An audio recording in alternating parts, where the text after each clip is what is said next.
The convoy radio crackled with static as Staff Sergeant Maria Vasquez adjusted her helmet strap one final time. 3 months of paperwork and desk assignments had left her feeling restless, and now, finally, she was back in the field. The irony wasn't lost on her that command had assigned her to what they called milk run patrol duty along the supposedly quiet eastern sector of Camp Blackwater. Easy assignment, they said. Perfect for someone coming back from administrative leave, they said. Just drive the route, check the checkpoints, and file reports. Nothing ever happens on the eastern perimeter. Before we jump back in, tell us where you're tuning in from, and if this story touches you, make sure you're subscribed, because tomorrow, I've saved something extra special for you. The morning sun cast long shadows across the dusty compound as Maria walked toward the motor pool, her boots kicking up small clouds of sand with each step. The air was already thick with heat despite the early hour, and she could taste the familiar grit of desert dust on her lips. Around her, the bass buzzed with its usual morning rhythm. Mechanics worked under the hoods of Humvees, their voices mixing with the distant hum of generators and the occasional bark of orders from drill sergeants putting fresh recruits through their paces. She paused at the equipment shed, running through her mental checklist one more time. Body armor? Check. Radio? Check. Medical kit? Check. Water, extra water, and more water, because the desert didn't forgive dehydration. Her rifle hung familiar and comfortable across her shoulder, the weight of it as natural as breathing after 8 years in the service. 8 years that had taken her from the green hills of Georgia to the mountains of Afghanistan, from urban combat training to convoy escort missions, from being the rookie everyone watched to being the soldier others looked to for guidance. But none of that seemed to matter now. Not after the incident 3 months ago that had landed her behind a desk, filing reports and answering phones while her unit deployed without her. The official inquiry had cleared her of any wrongdoing, but the whispers followed her anyway. Too aggressive, some said. Couldn't follow orders, others muttered. She'd heard the rumors, seen the sideways glances, felt the weight of judgment from officers who hadn't been there, who hadn't seen what she'd seen, who hadn't had to make the split-second decisions that saved lives but broke protocol. Lieutenant Morrison was already at the motor pool when she arrived, clipboard in hand, looking every inch the fresh-faced officer who'd graduated from West Point 6 months ago. His uniform was pressed to perfection, his boots gleamed despite the dusty environment, and his enthusiasm was the kind that made veteran NCOs either protective or cynical. Maria had decided she liked him well enough, mostly because he didn't seem to know about her recent troubles or, if he didn't let it show in how he treated her. "Morning, Sergeant Vasquez," Morrison said, glancing up from his clipboard. "Ready for another thrilling day of checkpoint visits and status reports?"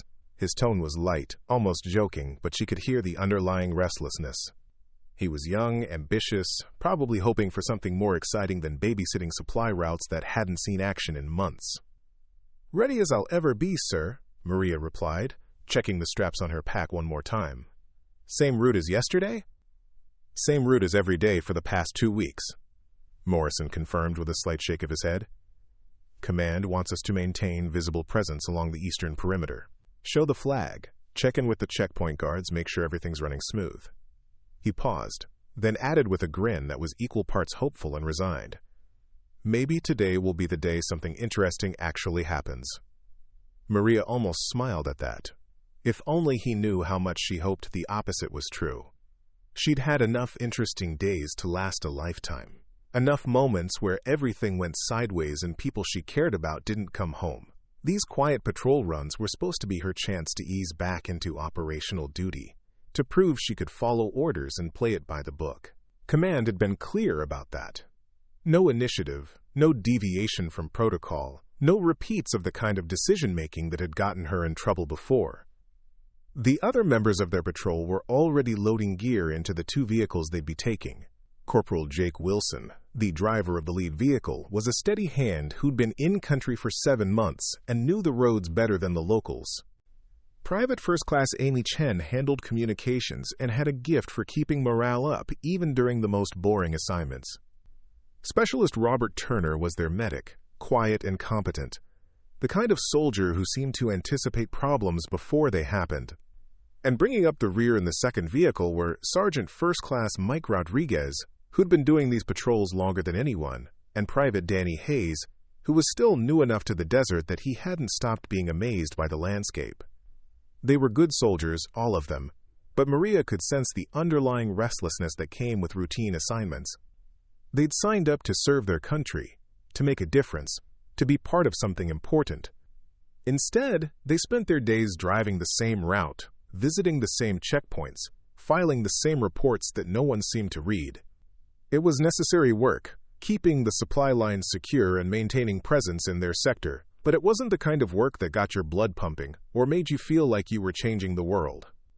As they conducted their pre-mission briefing, going through the route, the timeline, the radio check procedures, Maria found herself studying the faces of her team. Wilson had the look of a soldier who'd learned to find satisfaction in doing his job well, regardless of how mundane that job might be. Chen was scrolling through her phone, probably looking at messages from home, but she'd already memorized the communication protocols and could run her radio setup blindfolded. Turner was methodically checking and rechecking his medical supplies, because in his experience, the day you didn't bring enough bandages was the day someone needed them. Rodriguez caught her eye and nodded slightly. He was the only other member of the patrol who'd been around long enough to have heard the stories about what happened 3 months ago, but he'd never asked questions or treated her any differently. She appreciated that more than she'd ever tell him. Hayes, meanwhile, was practically vibrating with nervous energy, the way soldiers did when they were still new enough to think that every patrol might be the one where they finally saw some action. Lieutenant Morrison finished the briefing with the same routine they'd heard for 2 weeks running. Remember, our primary mission is presence and reconnaissance. We're not looking for trouble, we're just making sure everything's quiet and secure. Stick to the timeline, follow the protocols, and we'll be back in time for chow. He paused, then added what had become his standard closing line, delivered with a slight smile that suggested he didn't entirely believe it himself. Should be another quiet day. The convoy rolled out of Camp Blackwater's main gate at exactly 0800 hours. The 2 vehicles maintaining proper spacing as they turned onto the dusty road that would take them through their assigned patrol sector. The landscape stretched out before them, all red dirt and scattered rocks, with low hills rising in the distance like sleeping giants. It was beautiful in its own harsh way, Maria thought, though she'd learned not to trust the apparent emptiness. The desert had ways of hiding things, of keeping secrets until the moment they exploded into violence. Their first checkpoint was 15 minutes out, a small outpost manned by local security forces who worked in cooperation with the American military. The guards there knew them by now, would wave them through with friendly gestures and offers of tea that they could never accept due to time constraints. It was all part of the routine, the endless repetition of tasks designed to maintain stability in a region that had seen too much chaos. As they drove, Maria found herself scanning the horizon out of habit, looking for anything that seemed out of place or potentially threatening. It was second nature after so many years, the constant state of alertness that came with serving in a combat zone. Her teammates were doing the same, she knew, despite the fact that nothing had happened on this route in months. You stayed alive by staying ready, by never assuming that today would be just like yesterday. The radio chatter was minimal, mostly check-ins and confirmations that everything was proceeding according to plan. Chen monitored the frequencies, listening not just for transmissions directed at their patrol, but for any signs of unusual activity elsewhere in their sector. Turner kept one eye on the road and another on his equipment, ready to provide medical support if needed. Wilson drove with the calm competence of someone who'd navigated these roads countless times before. In the trailing vehicle, Rodriguez was probably telling Hayes stories about previous deployments, sharing the kind of hard-earned wisdom that could only come from experience. Maria remembered her own early days, how eager she'd been to prove herself, how certain she'd been that she was ready for whatever the service might throw at her. It seemed like a lifetime ago, that confidence and certainty, before she'd learned how quickly situations could spiral out of control and how heavy the weight of command decisions could be. The first checkpoint appeared ahead, a modest structure surrounded by concrete barriers and sandbags, with the familiar sight of local guards in their distinctive uniforms. Everything looked normal, exactly as it had every day for the past 2 weeks. The guards waved as the convoy approached, their faces showing the easy familiarity that came with routine interaction. Morrison radioed back to base, confirming their arrival at Checkpoint Alpha, receiving the standard acknowledgement that their progress was being tracked and recorded. They spent 10 minutes at the checkpoint, conducting the required security review and equipment check. The local commander, a weathered man named Captain Hassan who spoke excellent English, briefed them on the overnight activity, which consisted entirely of nothing worth reporting. No unusual movement, no suspicious activity, no problems with communications or supply delivery. Just another quiet night, in a sector that had seen more than its share of quiet nights.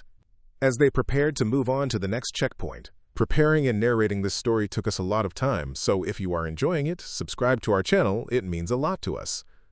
Now back to the story. Maria caught Morrison glancing at his watch, with the expression of someone who was already thinking ahead to the end of the patrol. She couldn't blame him. This wasn't what any of them had imagined when they'd volunteered for military service. It was important work, maintaining security and showing presence, but it was also mind-numbingly routine. The kind of assignment that could make you complacent if you weren't careful, that could dull the edge that kept you alive when things went wrong. The second checkpoint was 20 minutes further along their route, positioned at a crossroads where the main supply highway intersected with several smaller roads that led to remote settlements. The outpost there was slightly larger, with a small communications array and a maintenance shed where vehicles could be serviced if needed. The guards were different but equally familiar, soldiers who'd been working with American forces long enough to develop the easy professional relationship that made these partnerships effective. Everything was proceeding exactly according to plan, exactly as it had every day for weeks. The sun climbed higher, the heat grew more oppressive, and the desert stretched endlessly in all directions, keeping its secrets hidden beneath layers of sand and stone. Maria found herself thinking about the letter she'd received from her sister the previous week, full of news about family gatherings and job changes and all the ordinary complications of civilian life that seemed both incredibly distant and utterly precious from where she sat now. She thought about the conversation she'd had with command before being assigned to this patrol duty, the carefully diplomatic language that had made it clear this was both a second chance and a test. They needed to see that she could follow orders without question, could work within the system without the kind of initiative that had gotten her in trouble before. It wasn't punishment exactly, but it wasn't a vote of confidence either. It was an opportunity to prove herself again, to show that she could be the soldier they needed her to be. The irony was that she'd always been a good soldier, had always followed orders and done her job with the kind of dedication that earned commendations and respect from her peers. It was only that one incident, that one moment when she'd had to choose between following protocol and saving lives, that had changed everything. She'd made the right choice, she was still convinced of that, but it had been the wrong choice according to the rulebook, and in the military the rulebook mattered more than individual judgment. As they approached the third checkpoint, the largest of the outposts on their route, Maria noticed that Morrison was relaxing slightly, settling into the rhythm of the patrol in a way that suggested he was finally accepting that today would be just like all the other days. Wilson was humming quietly to himself as he drove, and Chen had started making jokes over the radio that were making Hayes laugh hard enough to interfere with his radio discipline. Even Turner seemed less vigilant than usual, though he was still scanning the horizon with the systematic attention that marked him as a professional. The third checkpoint was positioned on a small hill that provided good visibility in all directions, with fields of fire that could cover the approaches from multiple angles. It was staffed by a full squad of local forces and equipped with heavier weapons than the smaller outposts. The commander there, Major Khalil, was a veteran who'd been fighting in one capacity or another for most of his adult life, and he'd developed the kind of situational awareness that came from decades of staying alive in a dangerous profession. As their convoy pulled into the checkpoint's perimeter, Maria noticed that Major Khalil looked slightly more serious than usual, though he greeted them with his customary courtesy and professionalism. During the briefing, he mentioned increased radio chatter from some of the more remote areas of their sector. Nothing specific enough to be actionable intelligence, but enough to suggest that someone was moving around out there in ways that didn't follow normal patterns. Morrison asked the appropriate follow-up questions, documenting the information for his report, but it was clear that he viewed it as just another piece of routine intelligence that would be filed away and forgotten. Maria found herself paying closer attention, though she couldn't say exactly why. Maybe it was just her natural caution, or maybe it was something in Khalil's manner that suggested he was more concerned than he was letting on. They completed their business at the checkpoint and prepared to continue on their route, which would take them through some of the more remote terrain in their sector before looping back toward base. The next stretch of road wound through a series of low hills and narrow valleys, terrain that provided good concealment but also created natural choke points where a convoy could be vulnerable if someone was waiting with hostile intent. As they drove deeper into the hill country, Maria found herself automatically cataloging the terrain features, identifying potential ambush sites and escape routes with the kind of professional assessment that had become second nature over the years. It was probably unnecessary, given how quiet this sector had been, but old habits died hard, and the habits that kept you alive died hardest of all. The radio traffic had dropped off to almost nothing, just the occasional position report and acknowledgement. The heat was building toward the oppressive levels that made the desert feel like an oven, and she could see sweat beading on Wilson's forehead despite the air conditioning struggling to keep their vehicle cool. Behind them, the second vehicle maintained proper distance, its occupants probably as bored and heat-oppressed as her own team. This was the reality of modern military service, Maria reflected, at least in sectors like theirs. Long stretches of routine punctuated by moments of intense activity, days of boredom broken by seconds of terror. Most soldiers never saw combat, spent their entire careers training for battles that never came, preparing for threats that remained theoretical. It was probably better that way, she knew, but it also created a sense of disconnection between the military they'd imagined joining and the one they actually served in.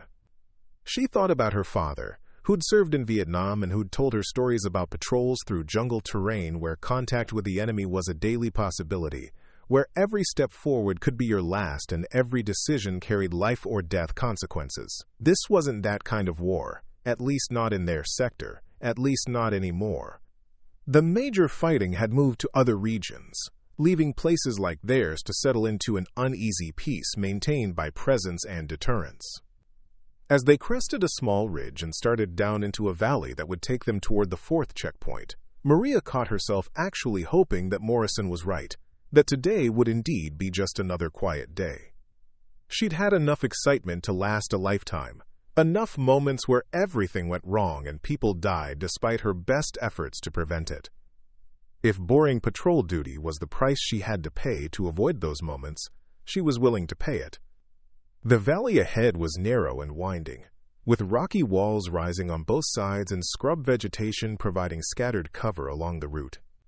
It was beautiful in its own way, she thought, though beauty was always relative when you were viewing it through the lens of tactical assessment.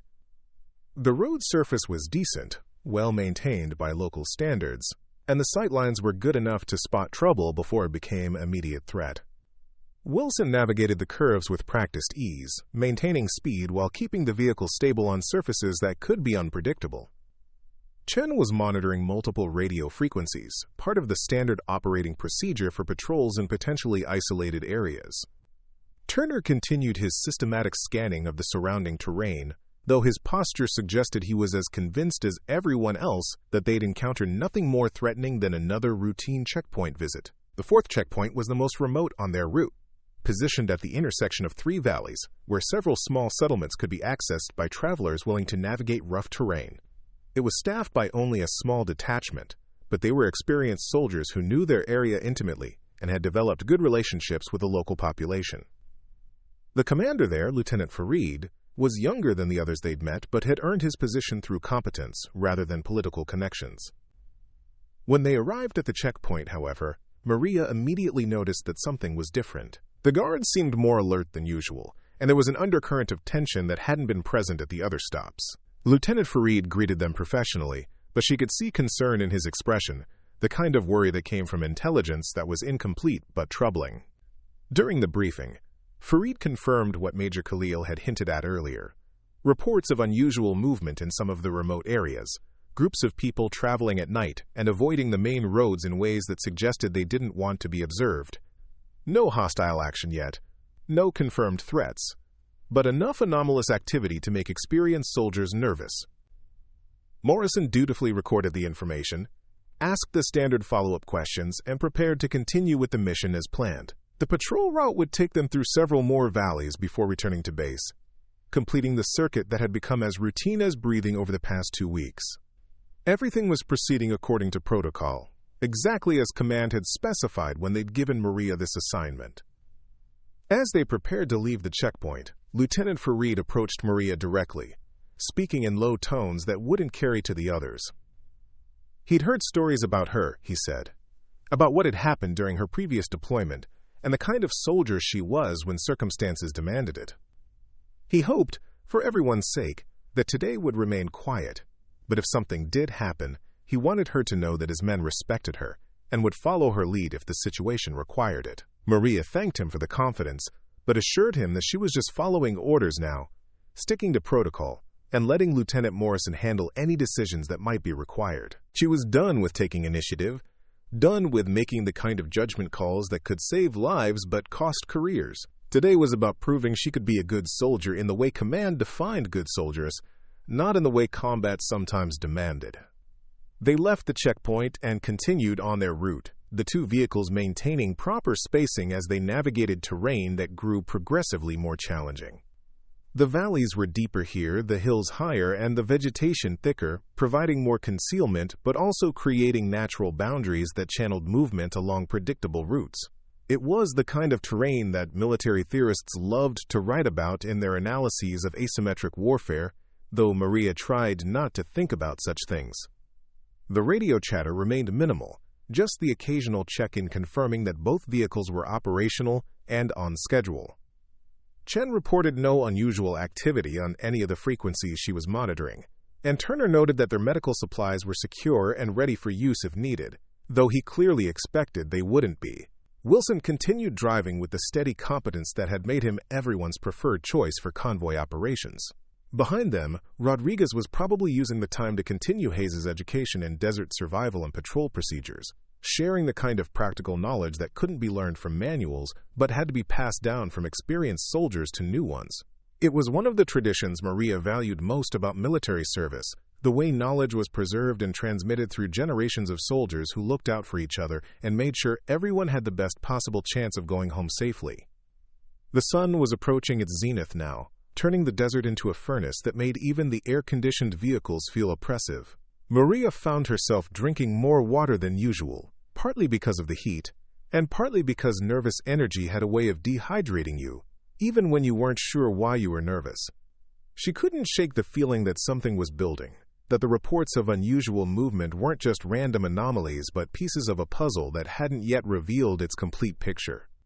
Morrison seemed oblivious to any undercurrents of tension, chatting casually with Wilson about sports scores and upcoming leave rotations.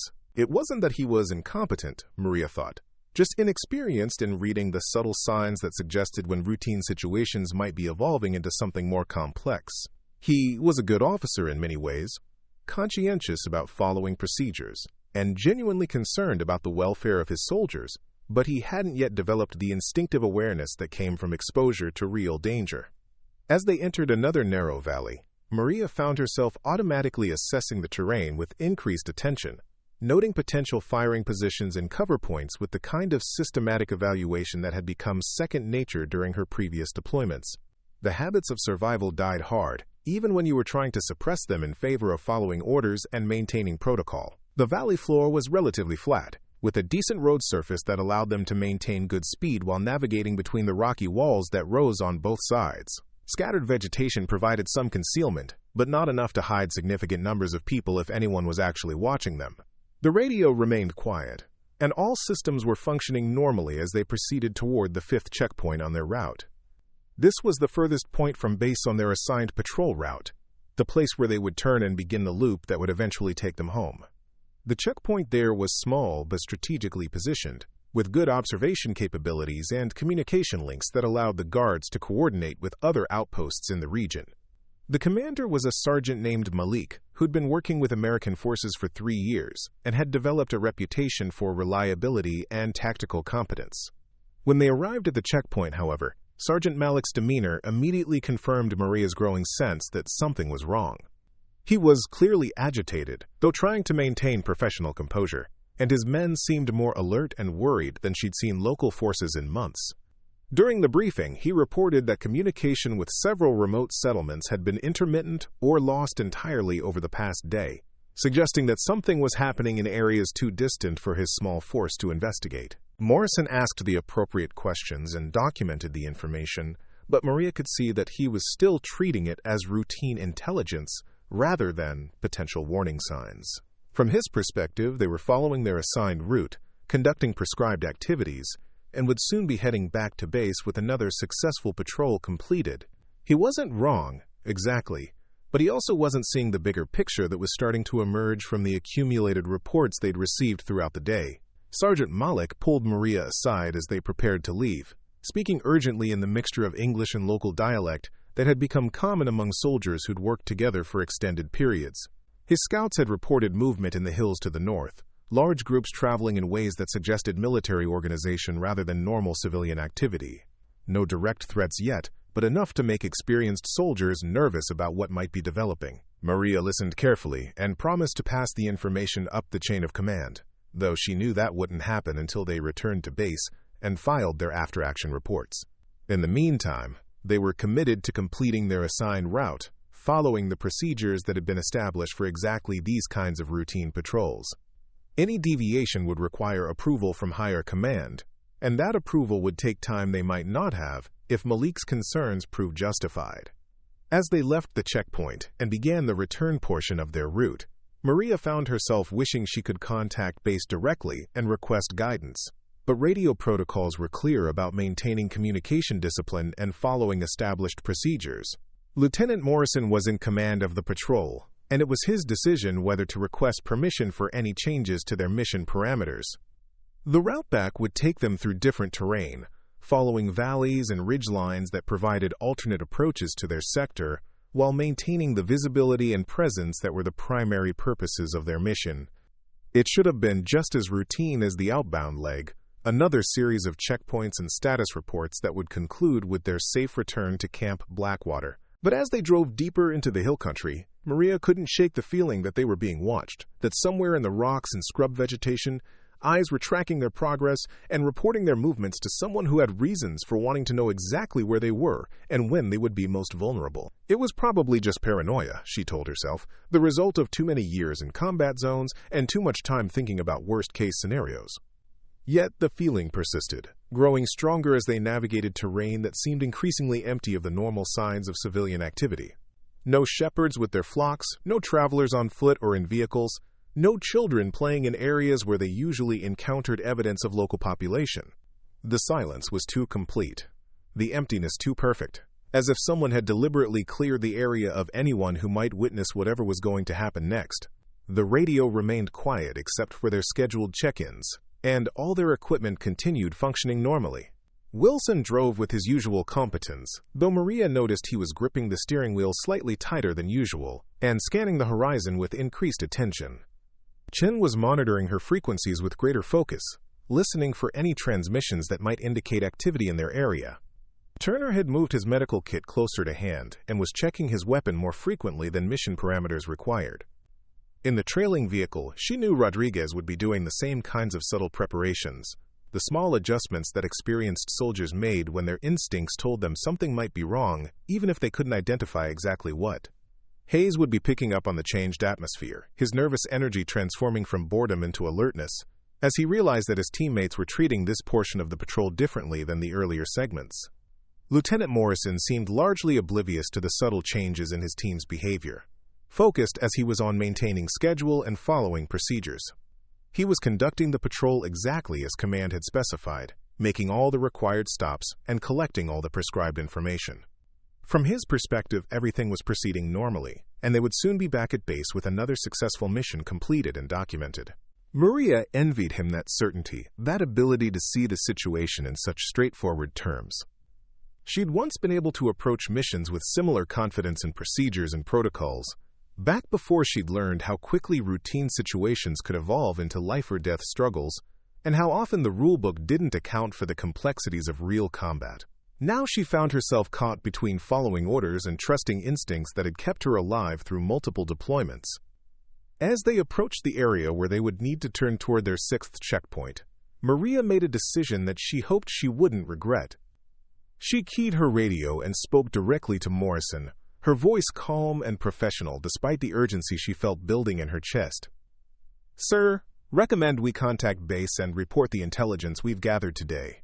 Multiple sources are indicating unusual activity in our sector, and I think Command should be aware of the pattern we're seeing." Morrison glanced at her, clearly surprised by the suggestion. "We'll file a complete report when we return, Sergeant. That's the standard procedure for routine patrols." "Yes, sir, but this might not be routine anymore. The reports we're getting suggest something significant could be developing, and Command might want to adjust our mission parameters, or send additional assets to investigate." For a moment, Morrison seemed to consider the request, but then he shook his head. "We stick to the plan, Sergeant. Our orders are clear, and we don't deviate without specific authorization. We complete the route as assigned and file our reports when we return to base." Maria nodded, accepting the decision even as her instincts screamed that they were walking into something that routine procedures weren't designed to handle. She'd pushed as hard as she could within the bounds of military discipline, but Lieutenant Morrison was in command, and his orders were clear. All she could do now was hope that her concerns were unfounded, and that they'd complete their patrol without incident. But as they drove toward their next checkpoint, the feeling of being watched grew stronger, and the emptiness of the landscape seemed less like peaceful quiet, and more like the calm before a storm that would test everything they thought they knew about routine patrol duty in a supposedly secure sector. The sixth checkpoint sat like a forgotten outpost at the convergence of three ancient goat trails, its weathered concrete walls scarred by years of sandstorms and neglect.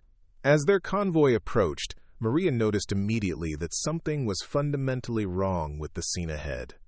The checkpoint's perimeter barriers had been repositioned, creating what looked like hasty defensive positions rather than the standard traffic control layout they'd encountered at every other stop. Corporal Wilson slowed their vehicle as they drew closer, his trained eyes picking up the same anomalies that had caught Maria's attention. The usual complement of local guards was nowhere to be seen, replaced by unfamiliar faces in mismatched gear who watched their approach with the kind of nervous intensity that experienced soldiers learn to recognize as a prelude to violence. Chen's radio crackled with static, then fell silent as she tried to raise the checkpoint on their designated frequency. Lieutenant Morrison leaned forward in his seat, finally beginning to sense that their routine patrol might be encountering its first real deviation from the prescribed script. His hand moved instinctively toward his sidearm, though he stopped short of actually drawing the weapon. Years of training had taught him to recognize potential threats, but his limited field experience left him uncertain about how to respond when those theoretical scenarios became immediate reality. The guards at the checkpoint were signaling for their convoy to stop, using hand gestures that seemed correct but felt wrong in ways that Maria couldn't immediately articulate. Something about their positioning, their body language, their equipment suggested they weren't the soldiers who were supposed to be manning this post. She found herself cataloging details automatically, noting the newer weapons, the different uniform patterns, the way they moved with the coordination of a unit that had trained together but wasn't part of the regular garrison forces. Wilson brought their vehicle to a halt at the prescribed distance from the checkpoint, following standard operating procedures while keeping the engine running, and the vehicle positioned for rapid departure if circumstances required it. Behind them, Rodriguez's vehicle maintained proper spacing, its occupants undoubtedly making the same observations and reaching similar conclusions about the unusual nature of their reception. Morrison keyed his radio to contact base, but Chen shook her head grimly as she continued trying to establish communication on multiple frequencies. Something was interfering with their transmissions, creating the kind of electronic interference that suggested deliberate jamming rather than equipment malfunction or atmospheric conditions. They were effectively cut off from outside support, isolated in terrain that was becoming increasingly hostile with each passing moment. One of the guards approached their vehicle, his weapon held in a technically non-threatening position but ready for immediate use if the situation deteriorated. He was young, probably no older than Hayes, but there was something in his expression that spoke of recent combat experience and the kind of hardened confidence that came from surviving violent encounters. When he spoke, his accent was wrong for the local region, confirming Maria's growing suspicion that these weren't the soldiers they were supposed to be meeting. The conversation that followed was a carefully orchestrated dance of questions and responses designed to determine whether the patrol posed any immediate threat to whatever operation was unfolding in their sector. Morrison handled the interaction professionally, sticking to their cover story about routine checkpoint visits and status reports, but Maria could see that their questioner wasn't entirely convinced by their explanations. Minutes stretched into a tense eternity as more guards appeared from concealed positions, surrounding their convoy with the practiced efficiency of soldiers who had executed this kind of interdiction before. Maria counted at least 12 hostiles in positions where they could bring effective fire to bear on both vehicles, with probably more concealed in the checkpoint structure itself, or positioned on the surrounding hills where they could provide overwatch and cut off any attempt at escape. Lieutenant Morrison was handling the situation as well as could be expected, given his limited experience with hostile contact, but Maria could see the strain beginning to show in his posture and voice.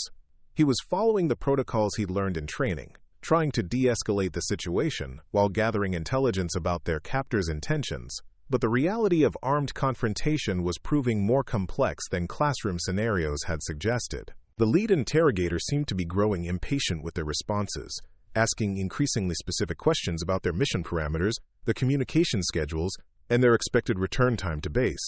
It was clear that he possessed detailed knowledge of American patrol procedures and was trying to determine whether their convoy's absence would be noticed quickly enough to trigger a search and rescue operation.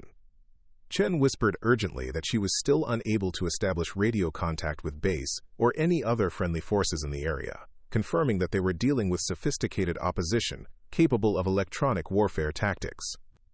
Turner was making subtle preparations to treat casualties if the situation devolved into violence, while Wilson kept their vehicle ready for immediate movement despite the hostile forces surrounding their position.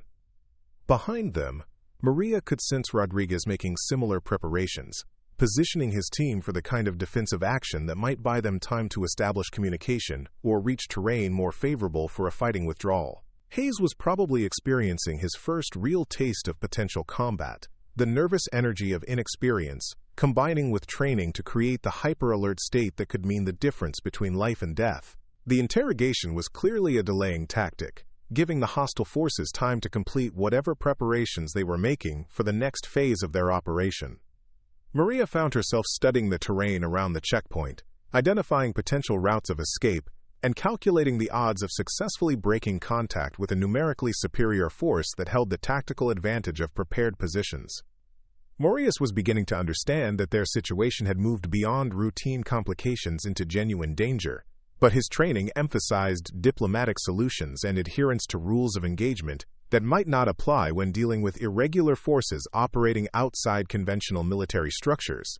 His attempts to maintain professional courtesy were admirable but potentially counterproductive when facing opponents who viewed such behavior as weakness rather than strength. The hostile commander emerged from the checkpoint building, a weathered man in his 40s whose bearing suggested extensive military experience and the kind of tactical competence that came from surviving multiple campaigns. His eyes swept over their convoy with the calculating assessment of someone evaluating targets and threats, and Maria realized that whatever happened next would be determined by decisions made in the next few minutes. When he spoke, his English was accented but precise, indicating education and training that went beyond local militia standards. He knew about American patrol procedures, communication protocols, and the typical response times for rescue operations, suggesting intelligence-gathering capabilities that pose serious implications for ongoing security operations throughout their sector. Morrison attempted to negotiate their release, explaining that they were conducting routine administrative duties and posed no threat to local operations. But the hostile commander's responses made it clear that their detention was part of a larger plan that wouldn't be derailed by diplomatic appeals. They were being held not because of what they had done, but because of what their continued freedom might prevent others from doing.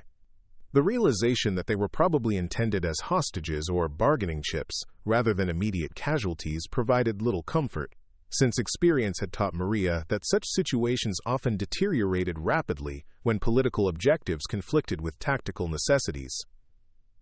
Hostage-takers had ways of becoming executioners when their demands weren't met, or when maintaining control of their prisoners became more trouble than it was worth.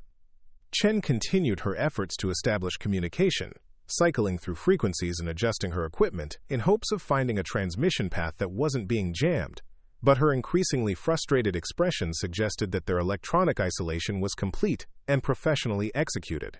They were cut off from outside support and would have to resolve their situation using only the resources immediately available to their patrol.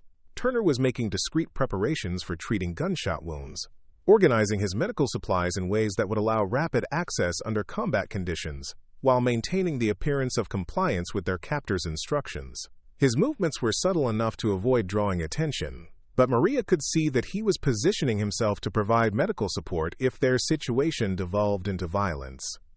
Wilson kept their vehicle's engine running despite increasingly pointed suggestions from their guards that such precautions were unnecessary, his hands remaining on the steering wheel in position for immediate departure if an opportunity for escape presented itself. His calm professionalism was helping maintain unit cohesion despite the stress of their deteriorating situation. The hostile commander was consulting with subordinates who had approached from positions around the checkpoint perimeter, receiving reports that suggested their operation was proceeding according to plan despite the complications introduced by the patrol's unexpected arrival. Maria found herself wondering whether their presence was truly unexpected, or whether they had walked into a carefully prepared trap designed to eliminate American forces operating in the area. Rodriguez's voice came through their tactical radio, barely audible above the static created by electronic jamming, confirming that his vehicle was also surrounded by hostile forces and that Hayes was handling his first exposure to potential combat with the kind of nervous determination that characterized good soldiers under pressure. The younger soldier's training was holding, despite circumstances that would challenge much more experienced personnel. Morrison was beginning to show signs of the stress that came with command responsibility during crisis situations, his voice remaining steady, but his body language revealing the tension of someone trying to make decisions without adequate information or clear guidance from higher authority. He was doing his best to protect his soldiers while maintaining hope for a peaceful resolution, but the tactical realities of their situation were making such optimism increasingly difficult to sustain. The interrogation resumed with more pointed questions about their communication schedules and the response protocols that would be triggered by their failure to report as scheduled.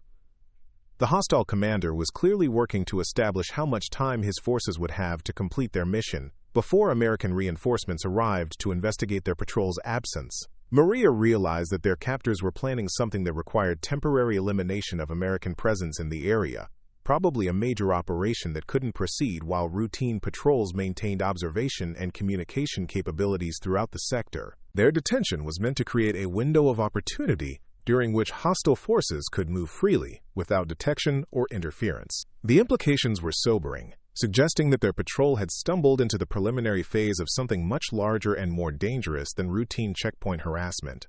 If hostile forces were willing to risk direct confrontation with American personnel, they probably had objectives that justified the inevitable escalation such actions would trigger. Chen's continued inability to establish radio contact was becoming a serious concern, since their failure to report as scheduled would eventually trigger search procedures that might bring other American forces into contact with whatever trap was being prepared in their sector.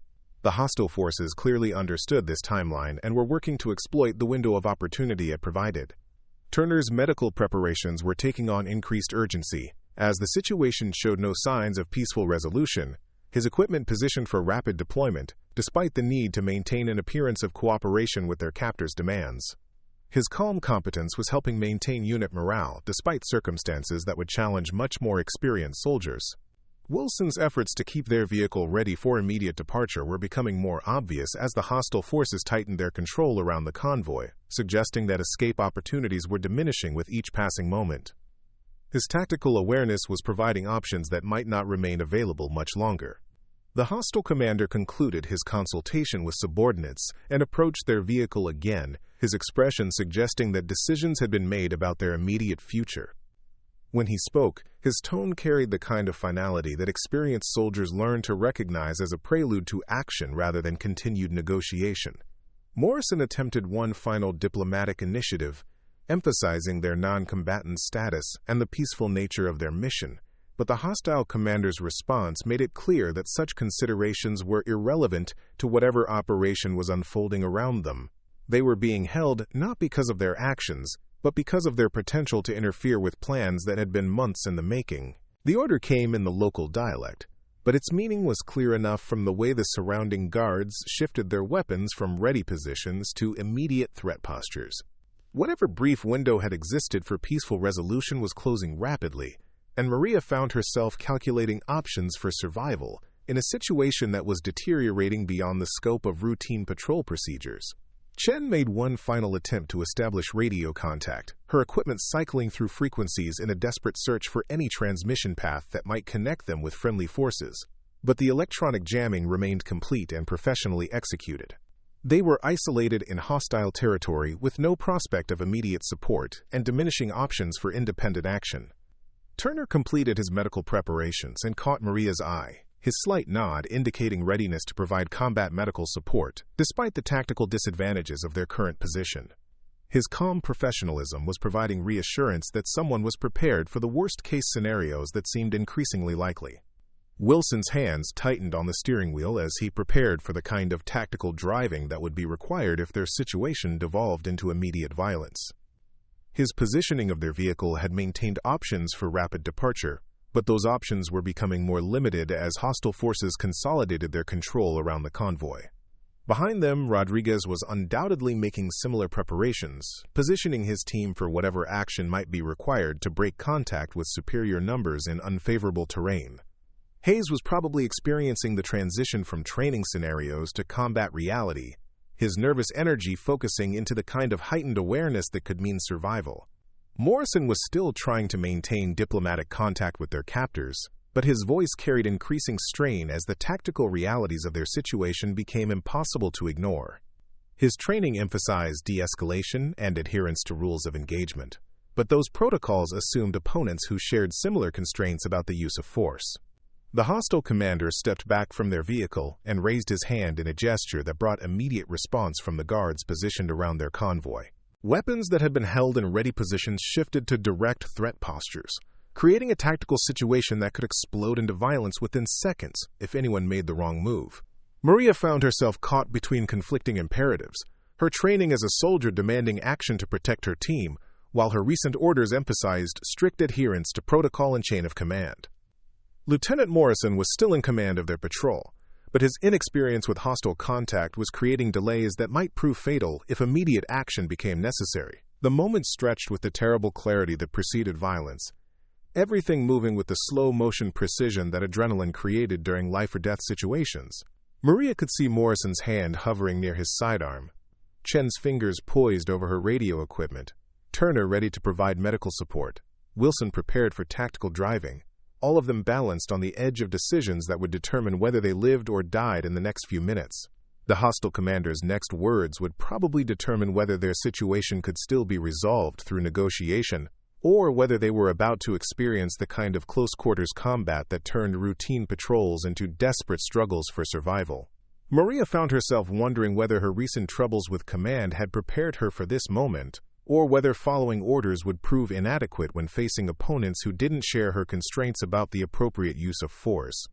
Chen's radio crackled with static one final time before falling completely silent, confirming their electronic isolation and eliminating any remaining hope of external support reaching them, before whatever was about to happen reached its inevitable conclusion.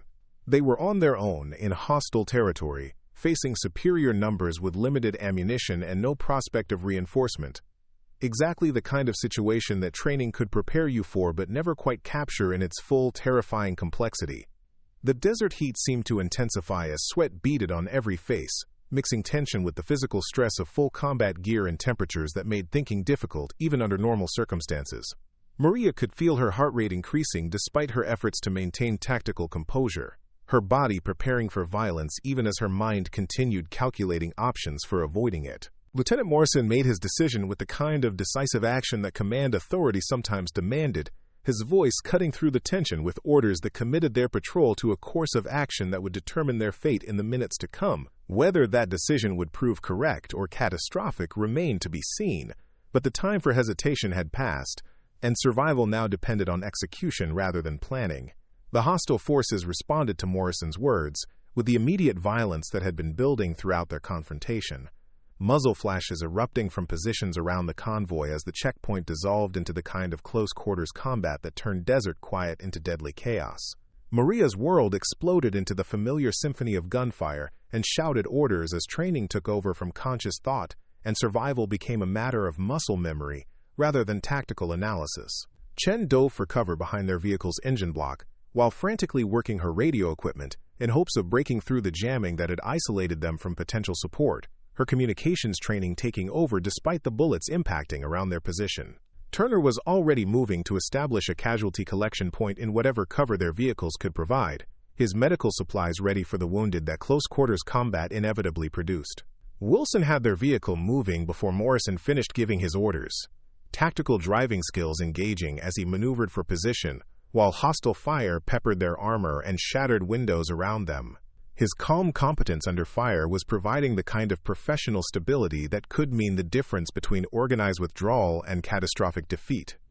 Behind them, Rodriguez's vehicle was engaged in its own desperate fight for survival, muzzle flashes visible through the dust and smoke, as Hayes experienced combat for the first time and discovered whether his training would prove adequate when theory became deadly reality. The sound of automatic weapons fire, mixed with shouted orders and the crash of bullets against metal in the terrible symphony that turned peaceful desert valleys into killing fields. Maria felt the familiar combination of fear and focus that characterized real combat. Her training, taking control as conscious thought, gave way to the kind of automatic responses that kept soldiers alive when everything went wrong simultaneously. The routine patrol that was supposed to prove her ability to follow orders had become exactly the kind of situation where following orders might get everyone killed, and she found herself facing the terrible choice between discipline and survival that had gotten her in trouble before.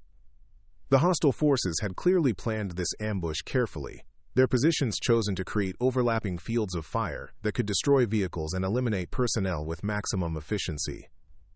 But they had made the mistake of assuming that American soldiers would behave predictably when faced with superior numbers and tactical disadvantage, an assumption that was about to prove costly as training and desperation combined to create responses their intelligence gathering had not anticipated. Morrison's leadership was being tested under the worst possible circumstances, his decisions in the next few minutes determining whether his patrol would fight its way clear or become casualties in whatever larger operation had required their elimination. His voice carried over the gunfire with orders that showed he was adapting to combat realities despite his limited experience with hostile contact. The checkpoint had become a killing field where survival depended on split-second decisions and tactical competence earned through years of training that most soldiers never had to apply under genuine life-or-death conditions. Maria found herself wondering whether her recent troubles with command had prepared her for this moment, or whether the constraints placed on her initiative would prove fatal when facing opponents who operated without similar restrictions. The first burst of automatic weapons fire shattered the morning silence like thunder, bullets sparking off the armored hull of their lead vehicle as Wilson threw the steering wheel hard left to break their static position. Maria felt the familiar surge of adrenaline that transformed fear into focus, her combat experience taking control as Lieutenant Morrison struggled to process the transition from diplomatic negotiation to life-or-death combat in the span of seconds. Chen's radio equipment erupted in sparks as a round punched through the passenger compartment, eliminating their last hope of calling for backup while confirming that their attackers possessed military-grade weapons and the training to use them effectively. The electronic jamming that had isolated them from base communication was now irrelevant, replaced by the more immediate problem of staying alive long enough to matter. Turner was already moving with the practiced efficiency of a combat medic, his medical supplies redistributed for rapid access, while he established a casualty collection point behind the limited cover their vehicles could provide. His calm professionalism under fire was exactly what the patrol needed, as bullets continued to impact around their position with the methodical precision of trained marksmen. Wilson's tactical driving kept their vehicle mobile, despite the hostile fire converging on their position, his evasive maneuvers buying precious seconds, while Morrison tried to coordinate a response to contact that bore no resemblance to the training scenarios he'd studied at the academy. The young officer's voice carried strain as he attempted to apply textbook solutions to a situation that was rapidly evolving beyond classroom parameters. Behind them, Rodriguez's vehicle was engaged in its own desperate fight, muzzle flashes visible through the dust cloud created by spinning tires and ricocheting bullets. Hayes was experiencing combat for the first time, his weapon returning fire with the nervous intensity of a soldier discovering whether months of training would prove adequate when theory became deadly reality.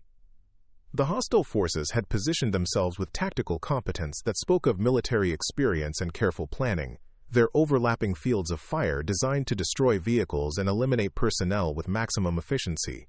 But their ambush relied on American forces responding predictably to contact, an assumption that was about to prove costly as desperation began to override doctrine.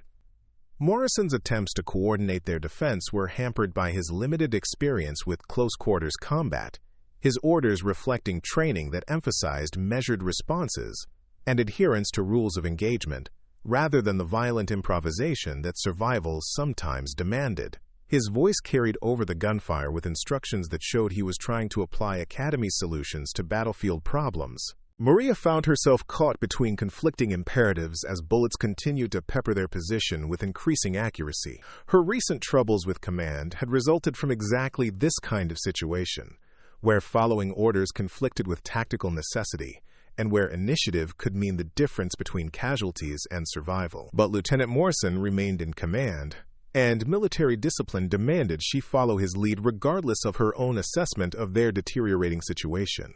The hostile commander's voice could be heard directing his forces with the calm competence of someone who had executed similar operations before, his tactical adjustments designed to tighten the noose around their convoy while minimizing his own casualties. His fighters moved with coordination that suggested extensive training and combat experience, making them far more dangerous than the irregular militia forces their intelligence briefings had prepared them to encounter. Chen was working frantically to restore some form of communication capability, her equipment damaged but not completely destroyed by the initial burst of hostile fire. Her technical expertise was their only hope of breaking through the electronic jamming that had isolated them from potential support, though even successful communication would take time to bring reinforcements across terrain controlled by hostile forces. Turner had established his casualty collection point and was ready to provide medical support, but so far their tactical situation had prevented the kind of coordinated movement that usually characterized American responses to contact. They remained pinned behind their vehicles, unable to maneuver effectively while hostile forces maintained initiative and numerical superiority. Wilson continued his evasive driving despite the increasingly accurate fire directed at their vehicle, his tactical competence providing the mobility that kept them from becoming static targets for hostile marksmen. But their fuel and ammunition were limited, and the rocky terrain offered few options for escape routes that wouldn't expose them to even more effective enemy fire. The sound of incoming mortars added a new dimension to their tactical problem, confirming that their attackers possessed indirect fire capabilities that could eliminate the cover their vehicles provided. Morrison's voice carried increased urgency as he realized their situation was deteriorating beyond the scope of standard contact drills, but his orders still reflected training rather than the violent innovation that survival might require. Rodriguez's voice crackled through their tactical radio with a damage report that confirmed their second vehicle had taken hits but remained operational, though Hayes had been wounded by shrapnel and was receiving medical attention while continuing to return fire. The younger soldier's baptism by fire was proving his training adequate despite circumstances that would challenge much more experienced personnel. Maria watched Morrison struggle with command decisions that bore no resemblance to the scenarios he'd studied, his textbook responses increasingly inadequate as their tactical situation continued to deteriorate. She could see the exact moment when academic training collided with battlefield reality, when theoretical knowledge proved insufficient for the violent chaos of close-quarters combat against experienced opponents. The hostile forces were beginning to move closer to their position, using cover and concealment with the competence of soldiers who understood how to exploit American defensive procedures. Their tactics suggested they had studied American responses to contact and were prepared to counter the standard drills that regular forces relied upon when ambushed by superior numbers. Morrison's radio discipline was beginning to break down under the stress of combat leadership, his transmissions reflecting the kind of uncertainty that could prove contagious if his soldiers began to doubt their chances of survival. Command presence under fire was one of those intangible qualities that couldn't be taught in classrooms but had to be developed through exposure to genuine danger. Chen succeeded in establishing brief radio contact with base, her technical skills overcoming the electronic jamming long enough to transmit a fragmentary distress call before hostile fire destroyed her antenna array completely. The transmission might bring eventual support, but immediate survival depended on their own resources and tactical competence rather than external assistance.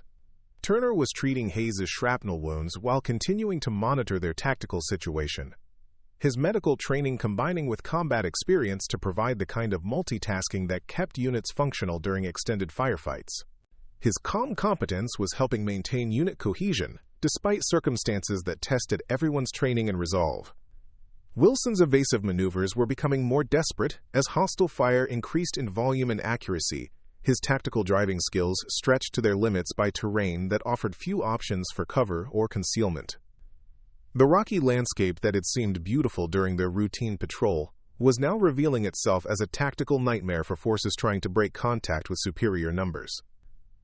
The mortar fire was getting closer, confirming that their attackers possessed forward observers with the training to adjust indirect fire onto moving targets. Morrison's attempts to coordinate counter-mortar procedures were hampered by their lack of heavy weapons, and the reality that their radios were too damaged to call for fire support even if friendly artillery had been within range. Rodriguez reported that his vehicle's engine was beginning to overheat from combat damage, reducing their mobility options and making coordinated movement increasingly difficult. The mechanical problems were adding time pressure to their tactical situation, since immobilized vehicles would become easy targets for the mortar fire that was already bracketing their position. Maria realized that Morrison's adherence to standard procedures was getting his soldiers killed, that his textbook responses were exactly what their attackers expected and had prepared to counter. She could see the tactical solutions that might save their lives, but implementing them would require the kind of initiative that had gotten her in trouble with command and violated the direct orders that had placed her on this patrol as a test of her ability to follow rather than lead. The hostile commander's voice carried across the battlefield with orders that suggested he was preparing for a final assault designed to overrun their position before any potential reinforcements could arrive. His tactical timing was professional, based on accurate assessment of American response procedures and the time required for relief forces to traverse hostile territory. Morrison was beginning to show signs of the stress fractures that could destroy unit cohesion during extended combat, his voice carrying uncertainty that experienced soldiers would recognize as the prelude to leadership failure. Command authority under fire required a combination of tactical competence and personal courage that couldn't be developed through training exercises or classroom instruction. Chen had jury-rigged a partial communications capability using damaged equipment and spare parts, her technical improvisation providing hope for eventual contact with friendly forces, but no immediate solution to their tactical crisis. The electronic warfare capabilities of their attackers suggested opposition far more sophisticated than intelligence briefings had indicated. Turner finished treating Hayes's wounds and moved to establish better firing positions for their defensive perimeter, his medical training combining with infantry skills to provide the kind of tactical flexibility that small units needed when facing superior numbers. His calm professionalism was exactly what the patrol needed, as their situation continued to deteriorate. Wilson reported that their vehicle was approaching critical fuel levels, adding logistical pressure to their tactical problems while confirming that time was working against them. The hostile forces could afford to maintain pressure indefinitely, while American ammunition and fuel supplies were limited by what they had carried for a routine patrol mission.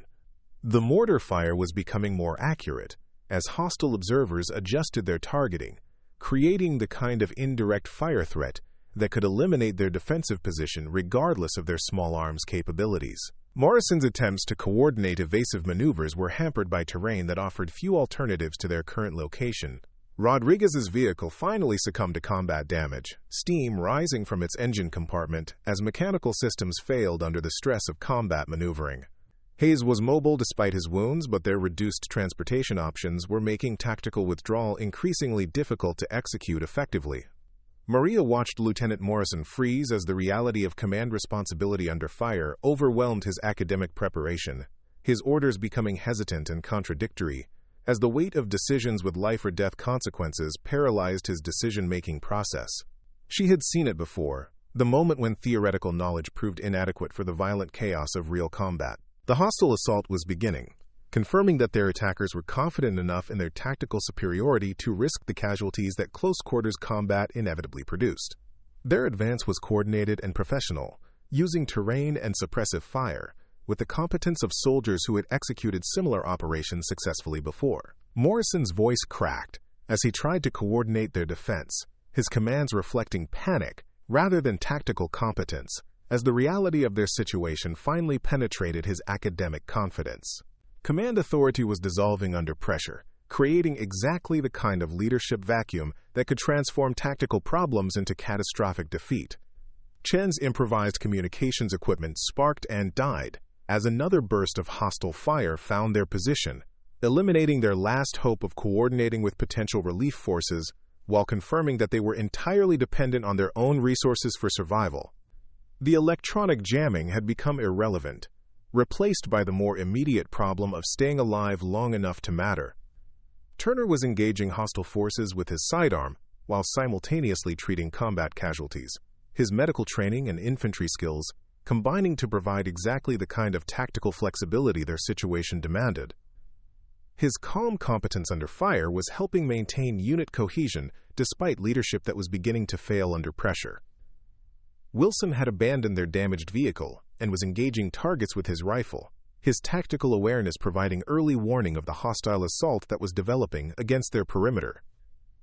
His professional competence was exactly what small units needed when facing superior numbers with limited ammunition and no prospect of immediate reinforcement. The moment arrived with crystalline clarity as Maria watched Morrison's command authority collapse under the weight of responsibilities he wasn't prepared to handle. His orders had become contradictory and hesitant, his voice carrying the kind of uncertainty that would get everyone killed if someone didn't take control immediately. The choice was simple: follow orders and watch her soldiers die, or violate direct instructions and do what combat experience told her was necessary for survival. Maria's decision came with the sudden clarity that characterized life-or-death moments, her voice cutting through the chaos with orders that carried the kind of authority that came from years of combat experience rather than academic credentials. She wasn't relieving Morrison of command, exactly, but she was assuming tactical control with the kind of initiative that had gotten her in trouble before and might again. Her first orders redirected their defensive fire to create gaps in the hostile assault, using concentrated firepower to disrupt the coordination that made their attackers dangerous. Years of combat experience had taught her to read battlefield dynamics, to identify the critical moments when tactical initiative could shift, despite numerical disadvantage. Chen responded to Maria's direction by focusing her technical skills on creating noise and confusion rather than communication, using her damaged equipment to generate electronic interference that would disrupt hostile coordination, while drawing their attention away from the tactical maneuvers Maria was planning. Turner acknowledged her orders with the calm professionalism of someone who recognized tactical competence regardless of command authority, his medical and infantry training combining to provide exactly the kind of flexible response their situation demanded. His confidence in Maria's leadership was helping restore unit cohesion, despite the breakdown in official command structure. Wilson's tactical awareness had already identified the same opportunities Maria was exploiting, his positioning and fire discipline supporting her tactical plan without requiring detailed coordination. His professional competence was exactly what small units needed when improvising responses to contact that exceeded standard operational parameters. Rodriguez adapted to her tactical direction with the immediate responsiveness of an experienced NCO who understood when to follow orders and when to follow tactical necessity, his positioning of Hayes and management of their ammunition supporting the defensive plan that Maria was implementing despite official command structure. Hayes was engaging targets despite his wounds, his first combat experience proving his training adequate for circumstances that would challenge much more experienced soldiers. His determined response to contact was exactly what small units needed when facing superior numbers with limited resources and no prospect of immediate support. Maria's tactical plan exploited terrain features that their attackers had overlooked, using dead ground and natural concealment to create firing positions that provided tactical advantage, despite their numerical inferiority. Her combat experience was revealing options that academic training hadn't prepared Morrison to recognize or exploit. The hostile forces began to falter as their coordinated assault encountered unexpected resistance, their tactical plan disrupted by defensive measures they hadn't anticipated from a routine patrol caught in a prepared ambush. Maria's unconventional response was creating the kind of battlefield confusion that could provide opportunities for survival. Morrison watched with growing amazement as his patrol transformed from defeated victims into effective combatants under Maria's tactical direction, her combat experience providing exactly the kind of leadership their situation demanded. His academic training was proving inadequate, but his personal courage was intact as he began to support her tactical plan. Chen's electronic warfare improvisation was creating exactly the kind of confusion Maria needed to execute her tactical plan, using damaged equipment and technical innovation to disrupt hostile communications while supporting the defensive measures that were buying them time to consolidate their position. Turner's medical and tactical skills were proving invaluable as he treated casualties while engaging targets, his professional competence providing the kind of battlefield medical support that kept small units effective during extended combat. His confidence in Maria's leadership was helping maintain unit morale despite their desperate circumstances. Wilson's tactical awareness and professional competence were supporting Maria's defensive plan with the kind of immediate responsiveness that small units needed when facing superior numbers. His positioning and fire discipline helping create the tactical opportunities she was exploiting to keep them alive. Rodriguez was managing his portion of their perimeter with the calm competence of an experienced NCO. His tactical adjustments supporting Maria's overall plan while maintaining the kind of professional standards that kept units effective under pressure. His confidence in her leadership was helping restore tactical cohesion. Hayes continued engaging targets despite his wounds, his determination and training proving adequate for combat circumstances that were testing everyone's capabilities. His response to his first firefight was exactly what small units needed. When facing experienced opponents with superior numbers and better positions, the hostile commander's voice carried frustration as his tactical plan encountered unexpected resistance. His professional competence evident in the tactical adjustments he was making to compensate for the disruption Maria's defensive measures had created. But his advantages in numbers and position were being neutralized by tactical innovation he hadn't anticipated. Maria's combat experience was revealing weaknesses in the hostile tactical plan that academic training wouldn't have identified, her unconventional defensive measures exploiting gaps in their coordination while creating opportunities for survival despite overwhelming odds. Her initiative was transforming certain defeat into possible survival. The firefight continued with the kind of intensity that tested everyone's training and resolve, but Maria's tactical leadership was providing exactly what the patrol needed to maintain cohesion and effectiveness, despite circumstances that should have resulted in their elimination. Her combat experience was proving its value in ways that command had failed to appreciate.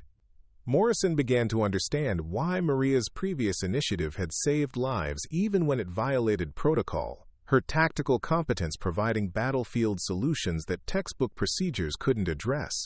His respect for her professional abilities was growing, as her leadership proved exactly what their desperate situation required. Chen's technical improvisation continued to support Maria's tactical plan, her electronic warfare capabilities helping disrupt hostile coordination while providing exactly the kind of innovative thinking their situation demanded. Her confidence in Maria's leadership was helping maintain unit effectiveness despite overwhelming odds. Turner's medical and tactical skills remained crucial as he treated casualties while engaging targets, his professional competence providing the battlefield medical support that kept their small unit effective during extended combat. His trust in Maria's tactical judgment was helping maintain unit cohesion under extreme pressure. Wilson's tactical awareness and professional competence continued supporting Maria's defensive plan, his positioning and fire discipline helping create the opportunities she needed to keep them alive despite superior numbers and prepared positions. His confidence in her leadership was helping restore tactical effectiveness. Rodriguez maintained his portion of their perimeter with experienced competence, his tactical adjustments supporting Maria's overall plan while providing the kind of professional leadership their situation demanded. His trust in her tactical judgment was helping maintain unit cohesion despite desperate circumstances. Hayes's determination and training were proving adequate for combat that was testing experienced soldiers, his response to first contact exactly what small units needed when facing superior opposition. His confidence in Maria's leadership was helping maintain unit morale despite overwhelming tactical disadvantage. The hostile assault finally began to lose momentum as Maria's defensive measures created casualties and confusion among attackers who had expected routine victory over an isolated patrol. Her tactical innovation was exploiting weaknesses in their plan while creating opportunities for survival that academic training wouldn't have revealed. Maria's voice carried across the battlefield with orders that reflected years of combat experience, her tactical direction providing exactly what the patrol needed to maintain effectiveness despite overwhelming odds. Her initiative was proving its value in ways that command procedures couldn't anticipate or address through standard protocols. The firefight reached its crescendo as both sides committed their remaining resources to a final exchange that would determine whether the patrol survived or became casualties in whatever larger operation had required their elimination. Maria's tactical leadership was providing their only hope for survival against opposition that should have overwhelmed them. Morrison's radio crackled with incoming transmissions as Chen's earlier distress call finally brought response from friendly forces. Relief columns moving to provide support despite the time and distance involved in reaching their isolated position. But immediate survival still depended on Maria's tactical competence rather than external assistance. The hostile commander made his final tactical adjustment as he realized his numerical advantage was being neutralized by defensive measures he hadn't anticipated, his professional competence evident in the way he attempted to salvage victory from an operation that was proving more costly than expected. Maria's defensive plan reached its climax as she exploited the final weakness in the hostile tactical deployment, her years of combat experience providing exactly the kind of innovative thinking their desperate situation required. Her initiative was transforming certain defeat into possible survival through tactical competence that command had failed to appreciate. The sound of approaching helicopters added new urgency to the tactical situation as both sides realized that external factors were about to change the battlefield dynamic, relief forces finally arriving to provide the support that Maria's tactical innovation had bought time to reach their position. The hostile forces began their withdrawal as their tactical plan collapsed under pressure from defensive measures they hadn't anticipated, their numerical advantage proving insufficient against tactical innovation and professional competence that exceeded their intelligence assessments of routine American patrol capabilities. Maria maintained tactical pressure during the hostile withdrawal, her combat experience providing exactly the kind of aggressive defense that prevented organized retreat from becoming successful escape. Her initiative was ensuring that the attackers paid maximum cost for their failed ambush. Morrison watched with growing understanding, as Maria's tactical leadership proved exactly what their situation had required, her combat experience providing battlefield solutions that academic training couldn't address. His respect for her professional abilities was transforming his appreciation of what real leadership meant under pressure. The firefight concluded with the arrival of relief forces and the withdrawal of hostile elements, confirming that Maria's tactical innovation had achieved what seemed impossible when their ambush began. Her initiative had transformed certain defeat into survival through exactly the kind of professional competence that command had failed to appreciate. Chen's communication equipment finally established reliable contact with arriving relief forces, her technical skills and improvisation having provided exactly what the patrol needed to coordinate with external support. Her confidence in Maria's leadership had helped maintain unit effectiveness throughout their desperate fight. Turner's medical skills proved crucial as he treated casualties from both sides, his professional competence providing exactly the kind of battlefield medical support that saved lives regardless of uniform or nationality. His trust in Maria's tactical judgment had helped maintain unit cohesion under extreme pressure. Wilson's tactical awareness and professional competence had supported Maria's defensive plan throughout their desperate fight, his positioning and fire discipline helping create the opportunities she needed to keep them alive. His confidence in her leadership had helped restore unit effectiveness. Rodriguez's experienced leadership had maintained his portion of their defensive perimeter throughout the firefight, his tactical adjustments supporting Maria's overall plan while providing exactly what their desperate situation required. His trust in her judgment had helped maintain unit cohesion. Hayes's determination and training had proved adequate for combat that tested experienced soldiers, his response to first contact exactly what small units needed when facing superior opposition. His confidence in Maria's leadership had helped maintain unit morale despite overwhelming odds. The after-action reports would document exactly what had happened during their routine patrol. But the real story was how Maria's combat experience and tactical innovation had saved lives when textbook procedures proved inadequate for battlefield realities. Her initiative had once again proven its value, despite command policies designed to prevent such independent action. Lieutenant Morrison's final report would recommend Maria for commendation rather than additional discipline, his first-hand experience with her tactical competence providing exactly the kind of endorsement her career needed. His understanding of real leadership had been transformed by watching her perform under pressure that revealed the difference between academic training and combat experience. The patrol returned to base with casualties but without fatalities, confirming that Maria's tactical leadership had achieved what seemed impossible when their ambush began. Her initiative had saved lives through exactly the kind of professional competence that command procedures struggle to accommodate within standard operational frameworks. The investigation that followed would reveal that their routine patrol had stumbled into preliminary operations for a major offensive that never materialized, their survival having disrupted planning that depended on eliminating American presence from critical terrain.